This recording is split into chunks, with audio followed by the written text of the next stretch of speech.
תראו, אוכל זה לא אומנות. בסדר? זה חשוב לומר את זה. אוכל זה... זה לא אומנות? לא, זה אמנות. זה לא מה? לא אומנות, זה אמנות, זה קראפט, זה כמו... אני חייב להגיד לך שאני חושב על מה שאני עושה, מוזיקה, אמנות, בדיוק כמו שאתה מדבר על אוכל, אותו דבר. פעם מוזיקנטים, זאת אומרת, הקלייזמרים, זה היו באמת אמנים. זה היו אנשים שהיו עוברים מכפר לכפר, ומשמחים בחתונות, וזה היה מקצוע. הם האבא והאימא? בדיוק. כל הג'אז. האורח חיים הזה. All that jazz, כל הג'אז הזה צמח מכל מיני צוענים כאלה. לגמרי. שישבו בקרנות רחוב. ממש. אמיתי, ממש. אמיתי, אמיתי, שומעים את זה.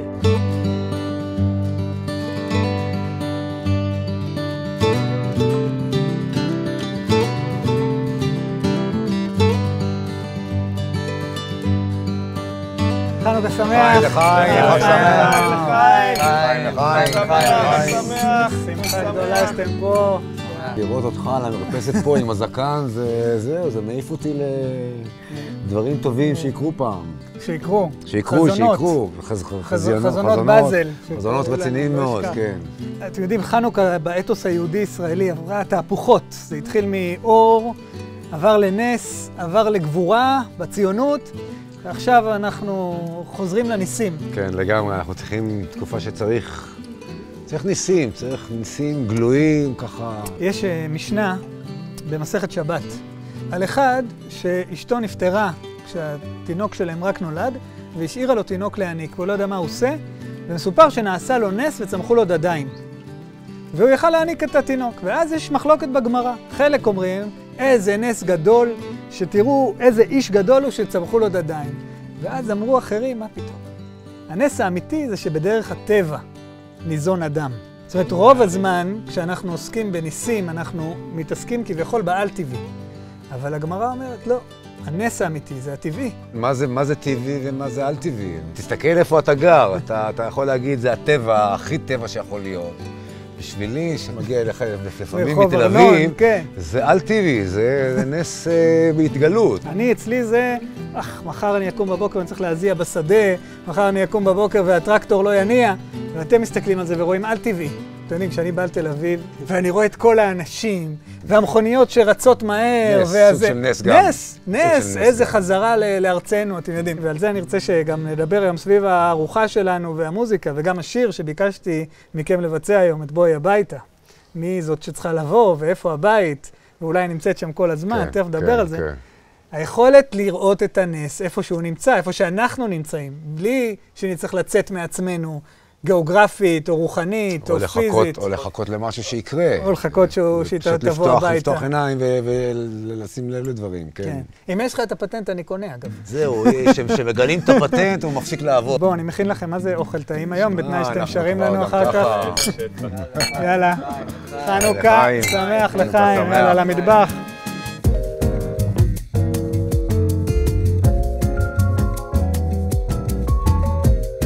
קודם כל, אני רגיל שכשאנחנו יושבים, יש משהו על השולחן, אז שמנו כמה דברים. יש משהו. חנוכה, נכון שאנחנו מדברים על יוונים ויוון, אבל בשבילי חנוכה זה אשכנז. קודם כל הסופגניה, הלטקס, בסדר? זאת אומרת, זה אוכל של חורף. כשאתה בשיא החורף, כשאתה בשיא החושך, סגור בבית, אתה רוצה איזושהי תקווה למה שיקרה, וזה חג אגב, שאנחנו מכירים, יש אותו לכל התרבויות, קריסמס וכן הלאה. זאת אומרת, הם צריכים את הדבר הזה, הם צריכים את הניצוץ, הם צריכים את האור, ולכן חנוכה בשבילי זה דגים מלוחים, וסלמון, ונקניק טוב, וזה משקה, ומה שאני אכין לכם היום. אני הולך להכין לכם לא סופגניות ולא לטקס, אני הולך להכין לכם קנישס. מה זה קנישס?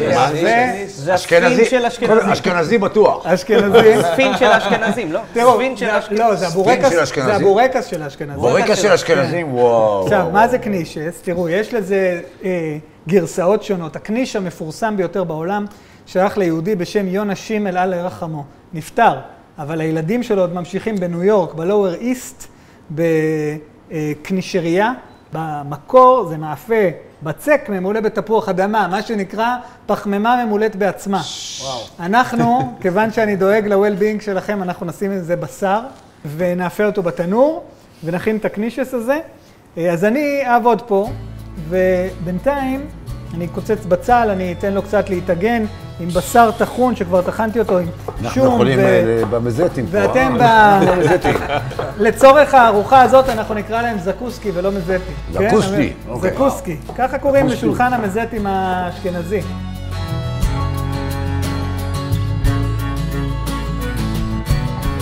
תראו, יש את השיר שביקשתי מכם לנגן ולשיר היום, שנקרא בואי הביתה.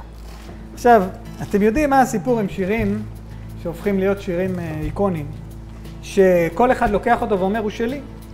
אני מכיר את הרגע שכתבו אותו בשבילי, וזה המקום שלו בחיים שלי. קצת כמו שאנחנו שומעים את השיר התאהבות שלנו מגיל 16, את התקליט הזה שלא שמענו מלא זמן. אתה חוזר לסיטואציה, אתה חוזר לגמרי. פתאום אתה שומע אותו ואתה אומר, אני שם, יש את הריח הזה וזה, ואז אתה אומר, אוי, כמה אהבתי את הרגע הזה, ואז מה אנחנו עושים? מתחילים לנגן אותו כל הזמן. צריך לשמור על טריות, כן. צריך לשמור על טריות, אני הולך לרשום את זה בכל המטבחים שלנו. זה מושג מעולם המוזיקה ומעולם המטבח. זה דומה, זה דומה, תמיד דומה. זו באמת השאלה, כי בבואי הביתה, אני מודה שהיו תקופות שהייתה מישהי שחשבתי שזאת היא שאני רוצה שתבוא, והיו רגעים ששרתי את זה פיזית לזאת שרציתי שתחזור, אבל בקריאה שלי, אני היום קורא את זה ממקום אחר. קצת כמו שיר השירים, בין ישראל לשכינה. אני קורא את הבואי הביתה הזה, אולי בואי להשראה, אולי בואי לרגע המזוקק הזה, המדויק, כשאני רואה את הטבע כמו שהוא, את הנס, כשהוא קורה, אולי כל הזמן בבית, וכשאני אומר בואי הביתה, אני בעצם מתכוון, תנו לי לראות אותה. אני דווקא הייתי במופשט שם, כן? בהתכוונות. אז זה לא היה על אתי כשכתבת את זה? על מי? לשתי כאילו? לא, היה מה. רגע. לא, זה היה כן אוסף של מילים, כאילו אני בדיוק התחלתי לכתוב מילים והבנתי, וזה גם פורטיס חברי אמר לי, תשמע, כל השירים הם שירי אהבה. הכל, גם אם אתה כועס על מישהו, זה בא כי אתה לא קיבלת אהבה. גם אם אתה צועק חסר לי או אלוהים, יש את הרעיון הזה, אתה יודע, הקבלי הזה, שבעצם אנחנו באים לעולם, ברגע שאתה נולד, יש מלאך ששם לך פה, ואתה שוכח, ואז כל החיים אתה בעצם צריך להיזכר, שזה מין פעולה שנקראת חזרה הביתה. והרעיון הזה של השיבה אינסופית הביתה. בואי הביתה זה משהו שאני יודע להגיד הרבה. ואני עושה כל מיני פרקטיקות, אני מתעסק בכל מיני פרקטיקות רוחניות, להביא את ההשראה הביתה. זה לא משנה אם הפרקטיקה הזאת כרגע היא יוגה, או קוניאק, או ללמוד גמרא, או לרוץ. לא קרה לי, לא רצתי. הדבר המדהים, אפרופו זה, שפרקטיקות להדליק דברים, להתעלות רוחנית. זה תמיד משהו שקשור בפעולה שחוזרת על עצמה, נכון? זה תרגול. סוג של תרגול. מדהים.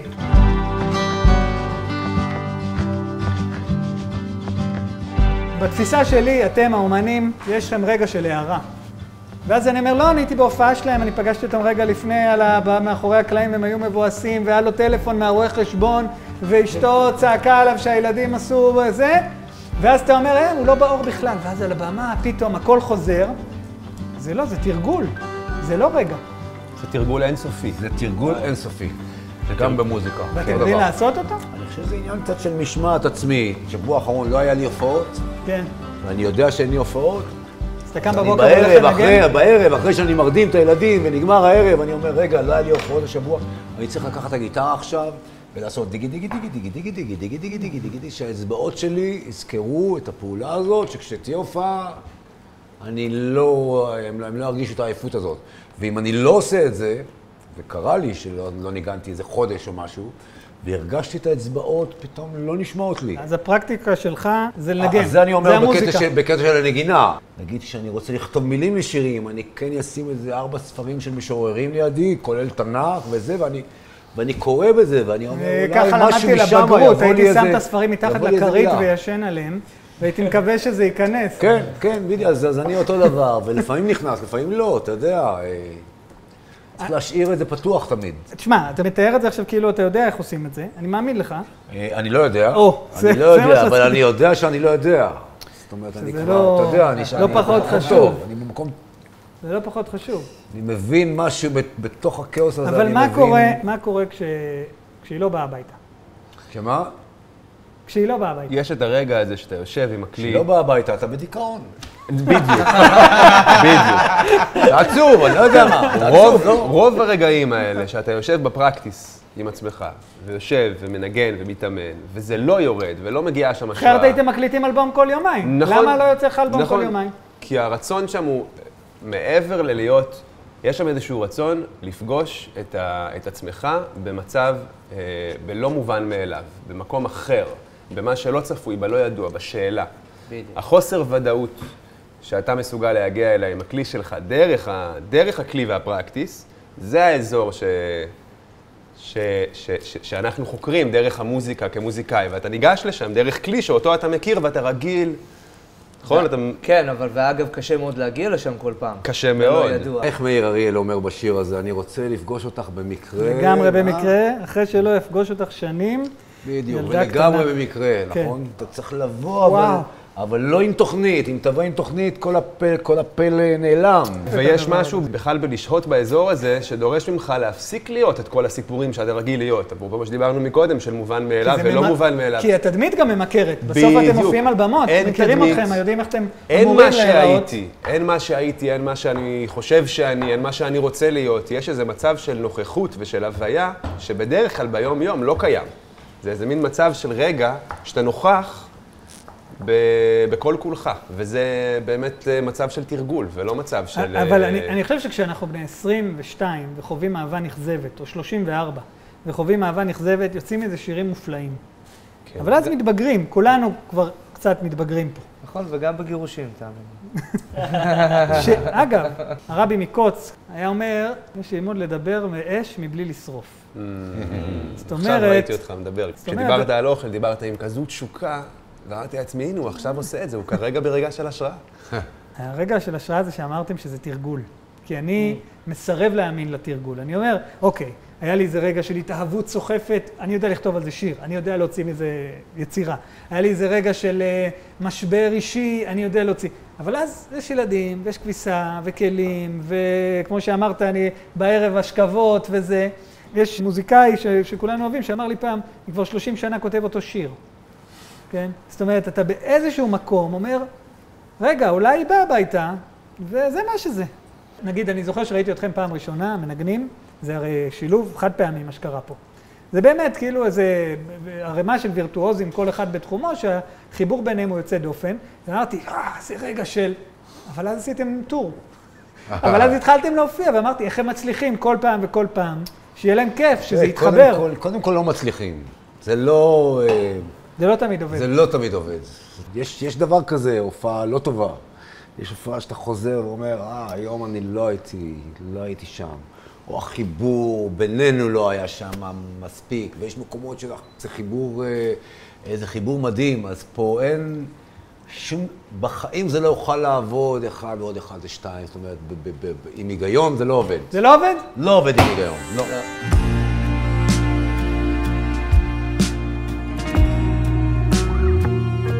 אני חושב שגעגוע, כמו חיפוש, הוא מערכת התנאה שבאה להזיז אותך קדימה. והרגלים שאנחנו מדברים עליהם, על מה בדיוק... געגוע לעבר מזיז אותך קדימה. געגוע מזיז אותך אל עבר שינוי, אל עבר חיפוש, אל עבר חקירה. זה משהו שאתה בא... אבל בשביל לכאורה געגוע הוא מין... הוא להגיד, אני רוצה את מה שכבר היה. הוא לא רוצה... כי אתה זוכר, העבר והעתיד מתערבבים. בדיוק, אתה מתגעגע למשהו שהוא כנראה... הוא גם בעבר והוא גם בעתיד. עוד פעם, זו תחושה, אתה יודע, רבי נחמן מדבר הרבה על התחושה הזאת, שאנחנו כל הזמן באיזשהו סוג של געגוע, שאנחנו באים מהאינסוף, ואנחנו חוזרים לאינסוף.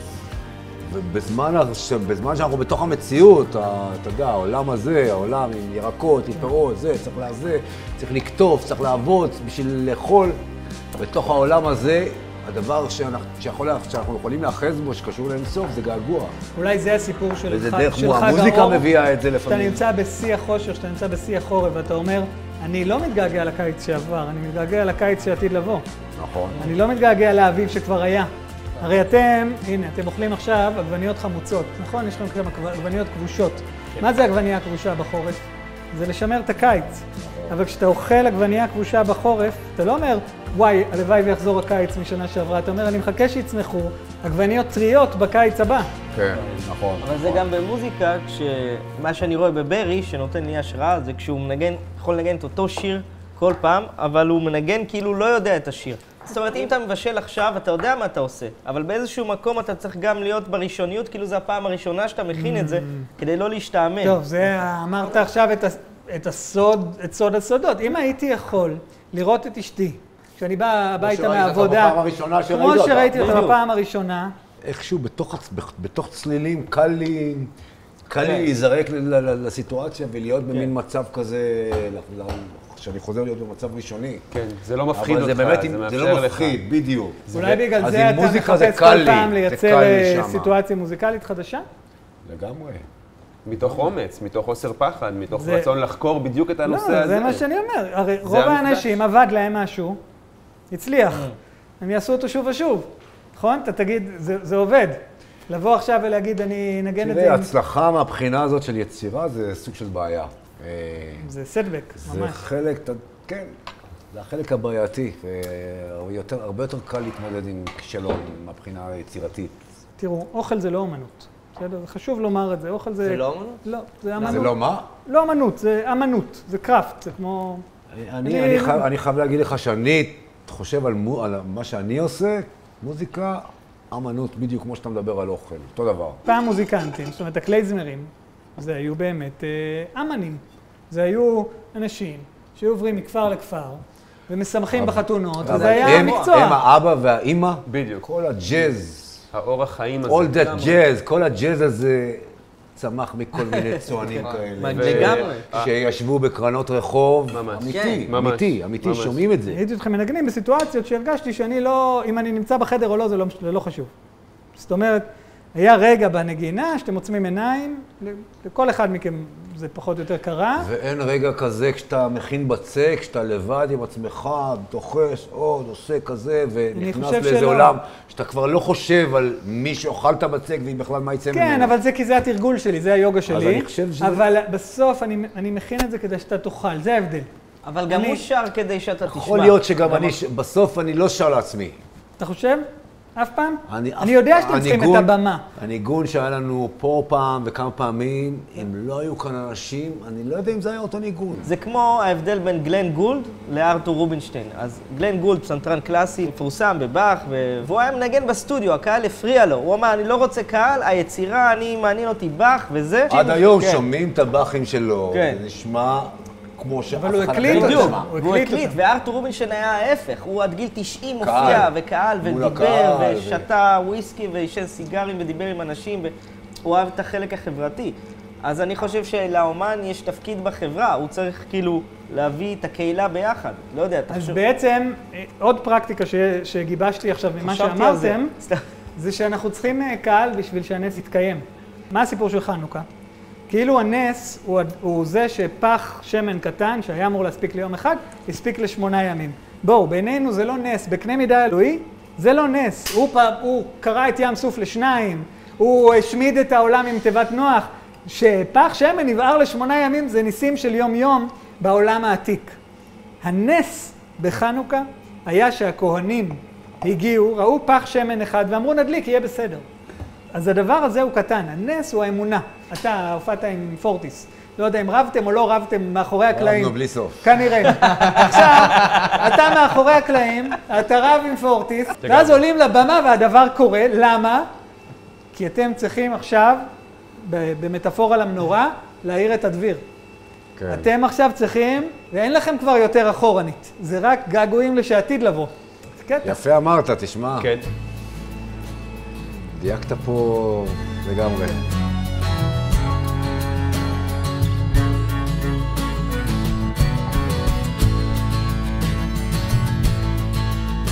כשאתה אומר למישהו בוא הביתה, זה הבית שלו פה.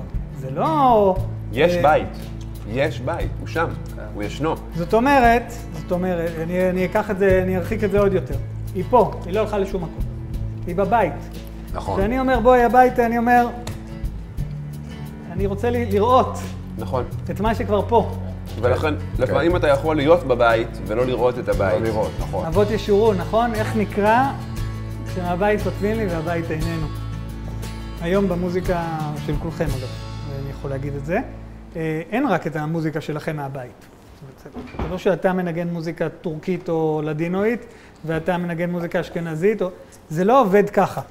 אתם לוקחים תרבויות עתיקות ומחיים אותם בנפש שלכם. שלב מסוים במוזיקה אתה באמת מנסה לעשות, אתה מכיר מוזיקה דרך מה שאתה שומע בבית. אתם גדלתם בעברית כולכם? אני באנגלית. באנגלית? אתה באנגלית. איפה נולדת? דרום אפריקה, בקייפטאון. זה לא שישבתי בבית והקשבתי למוזיקה אפריקאית, אבל עם השנים שהתחלתי לבדוק את המוזיקה הדרום אפריקאית. עם השנים, החיפוש הזה, עוד פעם, החיפוש הזה אחרי מאיפה, השורש של הדברים, אחרי, אני קורא לזה הבלוזיות שלהם, הפשטות, השלוש אקורדים, חמש טונים. כן, הדבר הזה, דרך אגב, שעשית, עשית בלי לדבר. אבל למה צריכה לצלם, אתה יודע, האומנות הזאת, ראית מה קרה? בשנייה אחת הוא עטף את כל הדבר הזה. תסתכל על הדבר הזה, נו, איך זה מחזיק, איך זה... אתה מבין? מה שאתם עושים עכשיו קורה לי כל פעם שאתם מחזיקים קונטרבאס או פסנתר או גיטרה או זה, אתם מבינים? תראו, באוכל, אנחנו מדברים עכשיו, כן, על אוכל שהיה אוכל רחוב אשכנזי מאוד מאוד פשוט. עכשיו תראו שאני לא חותך עד הסוף, אני עושה את זה עם היד, כי כל שימוש בטכנולוגיה פה לא קביל. הבנתי. הסיפור היה שהלמטה נשאר קצת פתוח, הלמעלה עושים לו כזה. כן. ואז אנחנו עורמים אותם אחד ליד השני, שמים עליהם ביצה ואופים בתנור, ואתם מקבלים את המאכל הזה שנקרא קניש, אבל כמו במוזיקה, זה השלושה אקורדים שלנו. תפוח אדמה, ביצה ובצק, כן? מה יש פה? אין פה כלום. לכאורה אין פה כלום. עכשיו, אני כבר אומר לכם, בלי לדעת, שכשתאכלו את זה, זה יהיה אחד הדברים הטעימים שאכלתם. למה? כי בסוף פחמימה עם שומן, עם חלבון עובד. בסדר? בסוף השלושה אקורדים האלה עובדים. עכשיו, אתה יכול לקשט את זה כי אתה צריך גיוון בחיים, אתה יכול לקשט את זה כי אתה צריך עניין בחיים, אבל... אי אפשר לברוח מזה. לא, לא ממש. כשאתה עייף נורא, כל מה שבא לך כשאתה בא הביתה, זה סיר עם אורז וקציצות. לגמרי. טוב, תראו, בזמן שהם יהיו בתנור, אתם תתארגנו רגע לחבר את כל המכשירים. נכנס לתנור ההוא. לחיים, חברים. לחיים.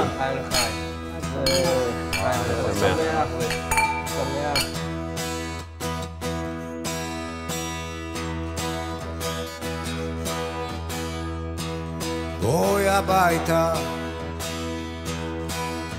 נצא לבוסתן, בואי הביתה, לשבת מול הים, בואי הביתה, בשפתיים האדומות, בואי הביתה, לקטוף את הפירות.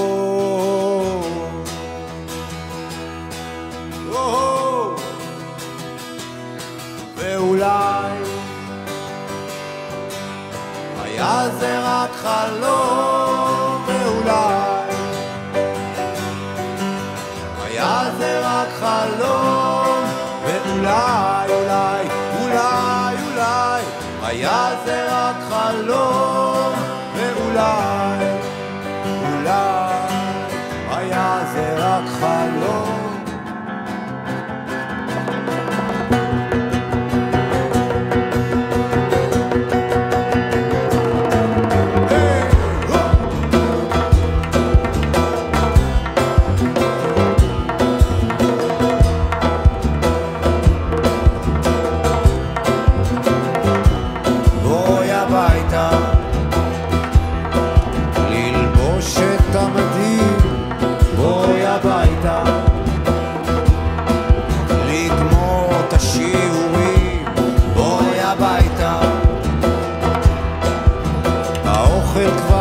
חלום,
עניין הבואי הביתה, יש את העניין, אני כשהייתי בצבא ההגנה, לימדו אותנו, אם אתה מתברבר בניווט, תחזור לנקודה האחרונה שהיית מאופס.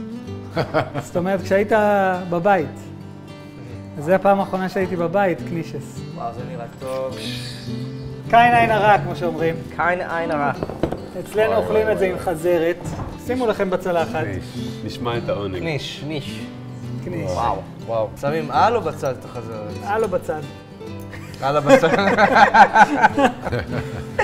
קודם כל, לחיים לחיים. חיים. זה גאולה שלמה. ניסים גלויים. תודה על לחיים הכל, לחיים. תודה על האור, תודה על הכל. וואו. וואו. וואו.